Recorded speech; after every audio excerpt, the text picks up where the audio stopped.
Assalamualaikum warahmatullahi wabarakatuh. Alhamdulillah wassalatu wassalamu ala rasulillah. La hawla wa la quwwata illa billah. Amma ba'd. Bismillahirrahmanirrahim. Inna a'tainakal kautsar wa sholli li rabbika wanhar inna syani'aka huwal abtar. Sadaqallahu alim, sadaqallahu ala rasulillah sallallahu alaihi wasallam. Ma'asyiral muslimin muslimat jamaah pencerahan bimbingan amalan yang Ustadz Uzet muliakan. Pertama, mari kita panjatkan rasa puji syukur kita pada Allah Subhanahu wa taala atas segala rahmat hidayah yang diberikan kepada kita khususnya, kemudian keluarga kita pada umumnya, pada leluhur-leluhur kita diberikan kemudahan di alam barzakh sana. Ini yang kita mohonkan pada Allah Subhanahu wa taala. Salawat dan salam mari kita haturkan pada junjungan kita Nabi Muhammadin sallallahu alaihi wasallam agar apa? Agar senantiasa kita diberikan syafaat dari beliau buat umatnya. Nanti senantiasa ketika kita mulai masuk alam barzakh nantinya dalam kematian kita, kullu nafsin dha'iqatul maut, ketika itu kita langsung mendapatkan syafaat dari baginda Rasulullah SAW nanti sampai akhiri ilal jannah. Ini merupakan suatu hal yang kita harapkan kepada Nabi kita, Nabi yang menuntun kita dari segala suatu kesulitan yang ada, yang menyelamatkan kita sampai nanti ila tariqul jannah. Ma'asyiral muslimin muslimat rahimatullah, jamaah pencerahan bimbingan amalan yang Ustadz muliakan. Dunia ini merupakan suatu hal, kalau orang bilang katanya adalah dunia panggung sandiwara. Dunia adalah panggung sandiwara bagi mereka-mereka yang suka bersandiwara. Dunia seisinya merupakan suatu drama bagi mereka-mereka yang suka berdramatisasi. Dunia ini menjadi suatu ilustrasi bagi mereka-mereka yang gemar ilustrasi. Makanya segala sesuatu disesuaikan dengan kolaborasi mereka masing-masing.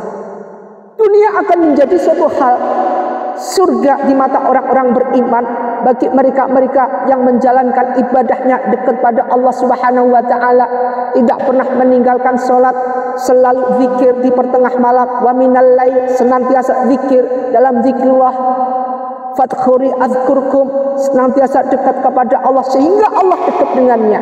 Ini merupakan satu hal ciri-ciri mereka hamba Allah yang beriman, takwa Allah, tidak meninggalkan perintah Allah, senantiasa menjalankan perintah-perintah Allah.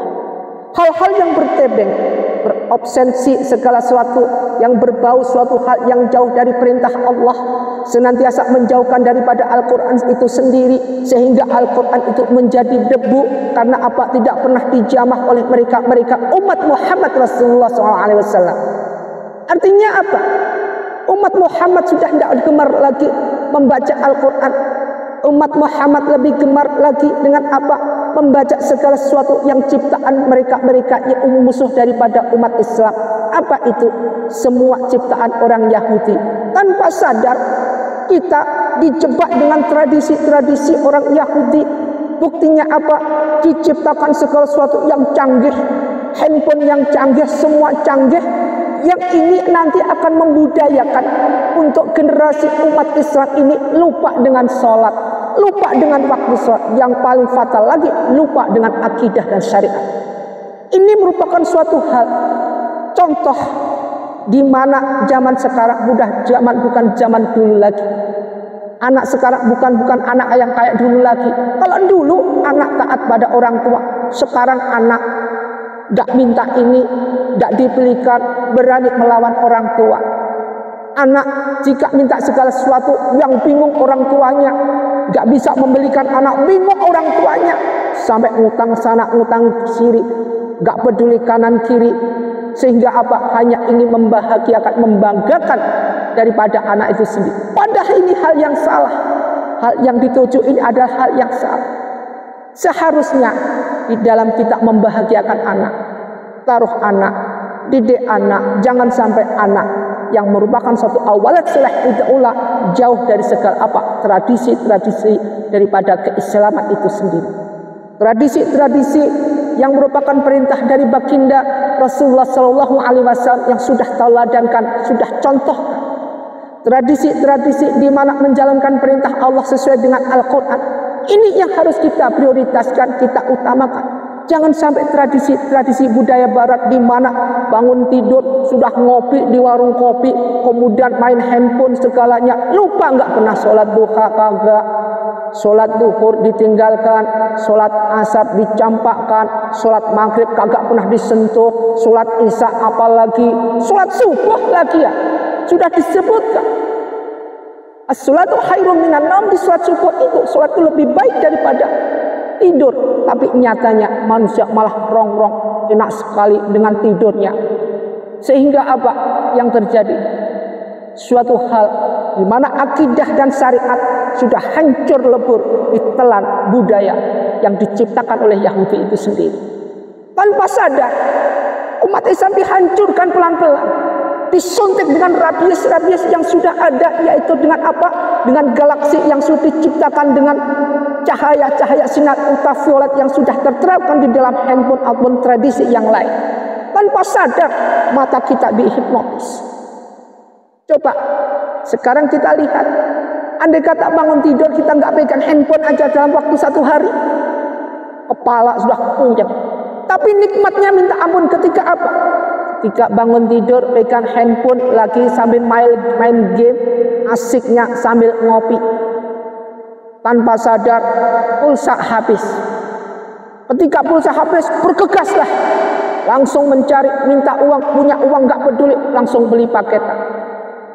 Sebaliknya, apakah antum tidak terfikirkan apabila antum datang ke rumah Bayatullah, sujud kepada Allah, kemudian sedekah 2.000 rupiah dimasukkan, nyeselnya minta ampun.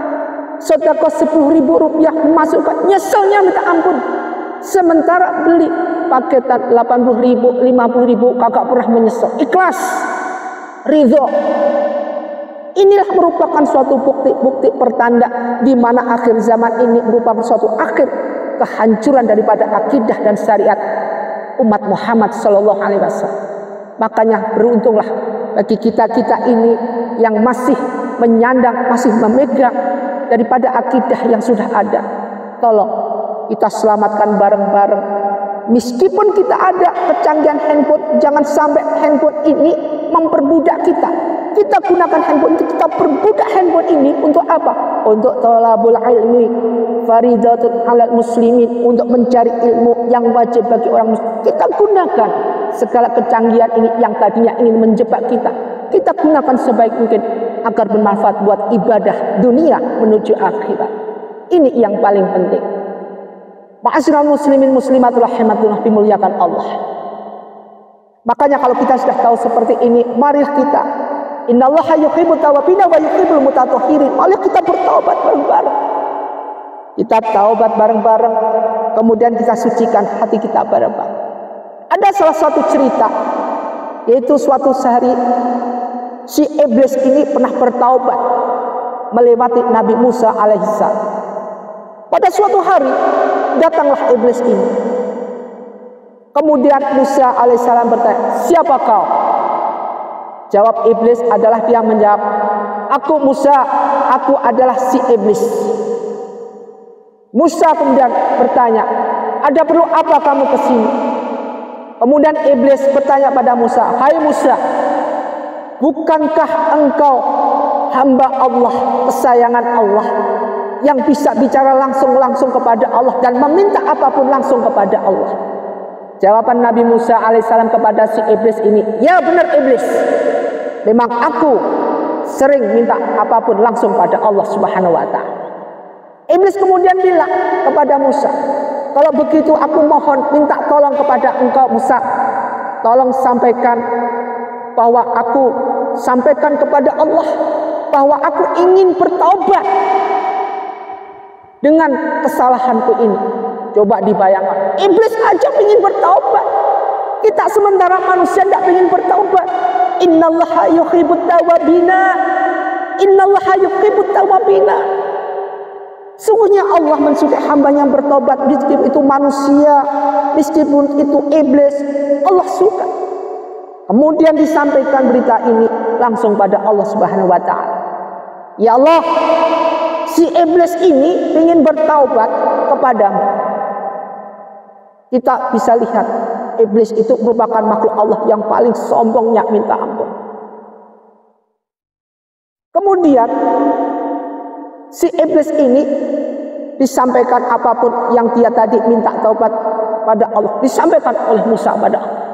Kemudian Allah menjawab dengan turunnya ayat, wahai Musa, sungguhnya aku terima taubat hambaku dimanapun ada berada. Jadi diterima taubatnya dan permohonan pengampunan ini. Jadi diterima si iblis ini meskipun bertaubat. Tetapi dengan catatan, ada syaratnya. Sampaikan ini kepada iblis. Permohonanmu taubat diterima oleh Allah Subhanahu wa Ta'ala, tetapi ada syaratnya. Apa syaratnya, Musa? Iblis bilang ke Musa. Kemudian Musa bilang pada Allah Subhanahu wa Ta'ala, ya Rabb, apa syaratnya iblis ini agar taubatnya bisa diterima?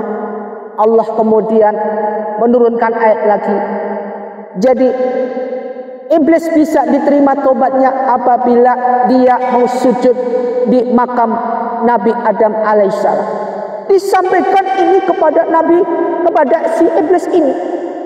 Iblis kemudian menjawab, aku harus sujud di makam Nabi Adam.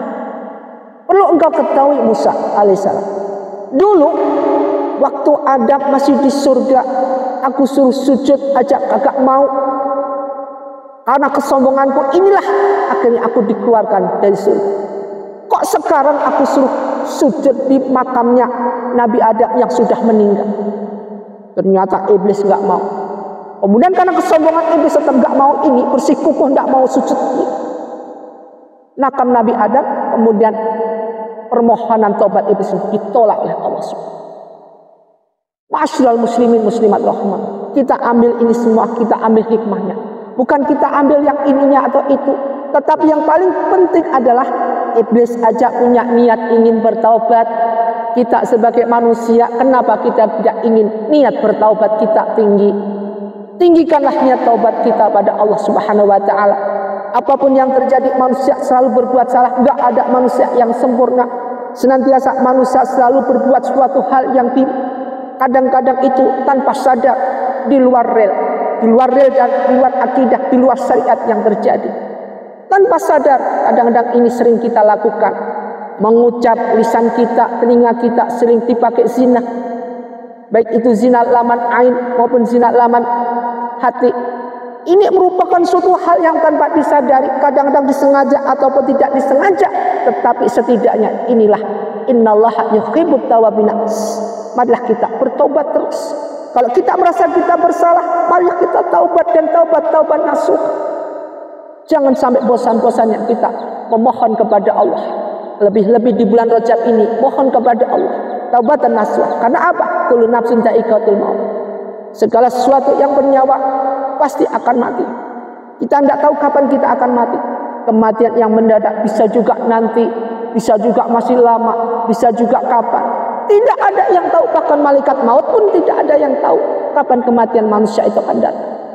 Yang paling penting buat kita kita siapkan diri kita dari sekarang, persiapkan amal husnul amal yang kita bawa menuju kematian nanti. Semoga menjadi hamba Allah yang mati dalam keadaan husnul khotimah. Ini yang penting. Ma'asyiral muslimin muslimat rahimatullah. Kita ambil hikmahnya semua itu tadi. Dengan kejadian-kejadian yang ada terutama di bulan Rajab ini merupakan suatu hal yang paling penting buat kita pelajari. Bukan untuk diri kita sendiri aja, tapi buat anak kita, keturunan kita. Mari bareng-bareng bersama-sama kita berjuang menuju jalan Allah, thariqul jannah. Semoga bermanfaat apa yang kita kaji, kita realisasi dalam kehidupan sehari-hari. Usikum wa nafsi bittaqwallah. Wassalamualaikum warahmatullahi wabarakatuh.